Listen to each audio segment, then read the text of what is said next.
Welcome back into another mock draft here on the FanTC Podcast Network YouTube page. We are on day 21 of our 45 days of mock drafts. Had a couple of days where we missed a couple of posts. Was back home visiting some family. Played in a golf tournament with my grandpa, so that was a good time. But we're back on the grind. We are going to go ahead and get a mock draft knocked out today, and then we'll probably do a couple of. Actually do full PPR on this one. We'll probably do a couple two-a-days. Probably knock out maybe the rest of this week with two mock drafts a days. Try and get it back up to where we're somewhat on track to finish on time again. We're going to add an extra flex. We're going to do the full draft this time. Update. All right, so I've been watching a lot of videos on draft order and where you want to be drafting. To me, I feel like I kind of have a set group of guys I just like to draft, and I tend to get them a lot easier towards the front of drafts. So that's where I'm kind of leaning as being my favorite spot. So we're gonna switch it up a little bit today, and we're gonna make myself go team 10. Make myself kind of go with a couple other guys outside of the normal drafts that I've been making so far. It'll be 12 team, full point PPR.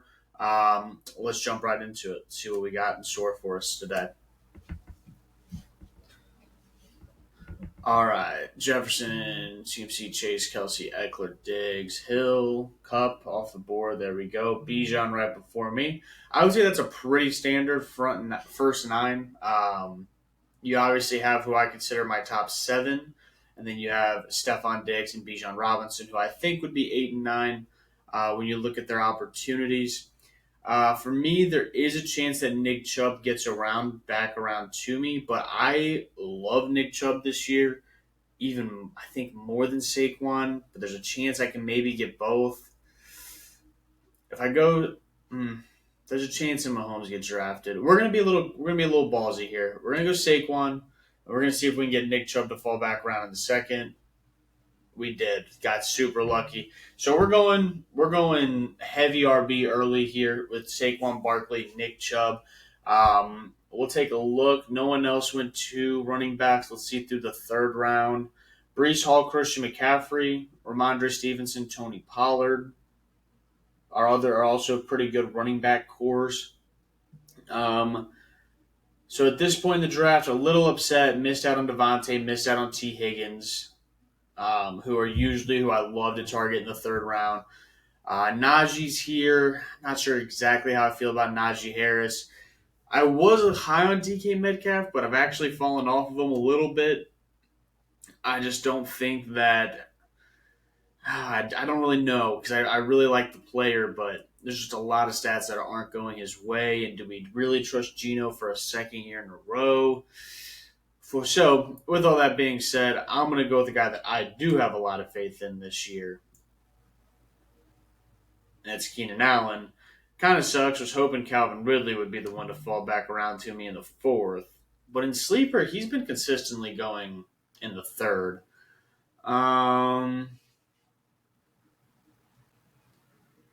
Yeah, he's just my favorite guy on the immediate board here without having to reach too far.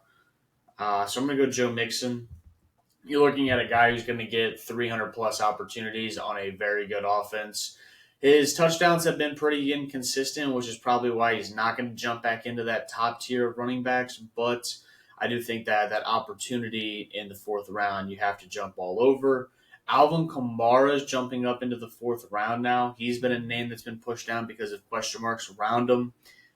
Very surprised to see him go that high. I don't know if I necessarily love Kamara to that level, especially having to hold him for 3 games.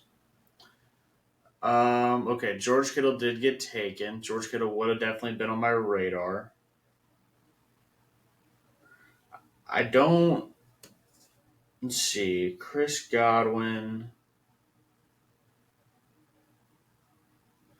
The thing is with Chris Godwin is I could probably almost get Mike Evans in the 7th round.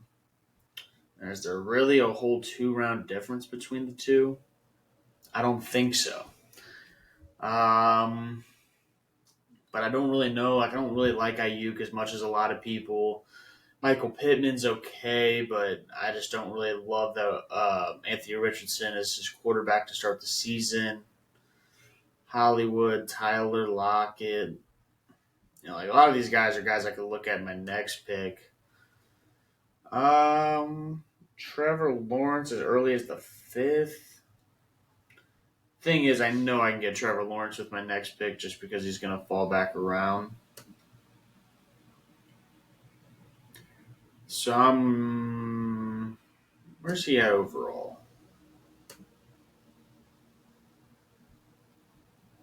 Okay. Let's just grab Trevor. Oh my god, I did that fucking backwards. God dang it.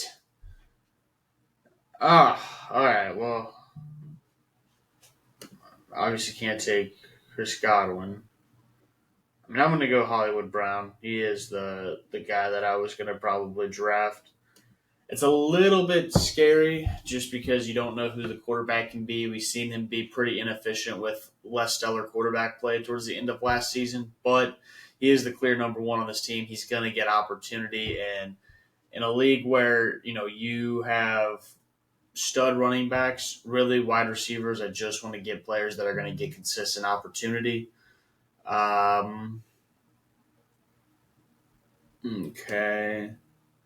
Deontay Johnson, I think, is a great name for consistent opportunity. I would have 100% stacked Evan Ingram with Trevor Lawrence if he would have fallen back around to me. Yeah, we're gonna do something here on this turn. We're gonna go Deontay because, like I said, I want that guaranteed opportunity. Oh my gosh, three wide receivers. Okay. Well, the one I wanted to fall back around to me did. That's Jahan Dotson. Now he gives me that upside at the wide receiver position. He may have a breakout year two on the way, and that's exactly what I want. Once I have a good established wide receiving core, I love being able to take my shot on either year two breakouts or rookies who I think may have the opportunity to break out depending on their offense. Zay Flowers is another guy. I know he went right before my pick, but I would have been all over Zay Flowers. Um, you still need a tight end. We're already down into the Dalton Schultz category, so at this point, I guess I don't have very many more picks left. Okay, the roster save? The roster did save. Okay, wow, this is a fast draft. Holy shit! What time are we at? Only at 7 minutes. Dang, we flew through this one. Okay. Um, Look at the team so far. So Trevor Lawrence, Saquon, Nick Chubb, Keenan Allen, Marquise Brown, Joe Mixon, Deontay Johnson, Jahan on the bench. No, there's got to be more rounds, obviously. What are we doing here? Okay. There's got to be more rounds. It just must not. I wonder what's going to happen at that point. So tight end, I'm okay. I will do what a lot of people don't really like. I'll just grab Kincaid later, as late as I possibly can. Two guys here on what are we at? The 9-10 turn. It's unreal that these guys have made it this far. I'm gonna go. I'm gonna go ahead and just play the ADP game. I think I'll be able to get both. The first one, Elijah Moore. I mean, he has been one of the most hyped up players coming out of camp so far. And then Khalil Herbert. I heard something today. Shout out to the Fantasy Footballers podcast. 100% from them. I believe it was Jason who said this. The Bears didn't move on from David Montgomery because they thought they could get Deontay Foreman. The Bears moved off of David Montgomery because they were able to. They thought Khalil Herbert would be able to manage that role. So we're looking at an RB1 all the way down here in the 10th round. If he's fallen that far in your drafts, you've got to take him every single time. Um, at this point, I mean, I'm in love with my lineup. I think that I've got a pretty solid team. Tight end's going to be our weakness, no matter if we go Tyler Higbee or I mean, who else is available? Is there a good shot that I should just take over Higbee? Sky Moore already got drafted. He would be the one wide receiver I'd want. A lot of these guys I'll be able to get later. So let's just take Higbee. Hope he can be a PPR monster like he was at the start of last season. Tyler Boyd, Rondale Moore.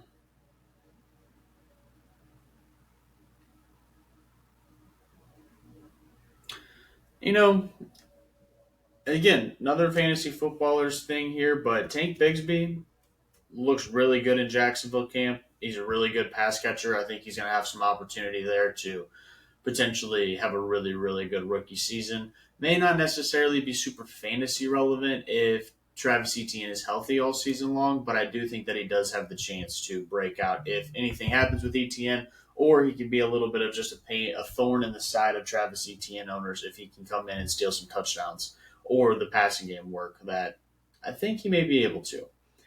Okay. Our last pick here.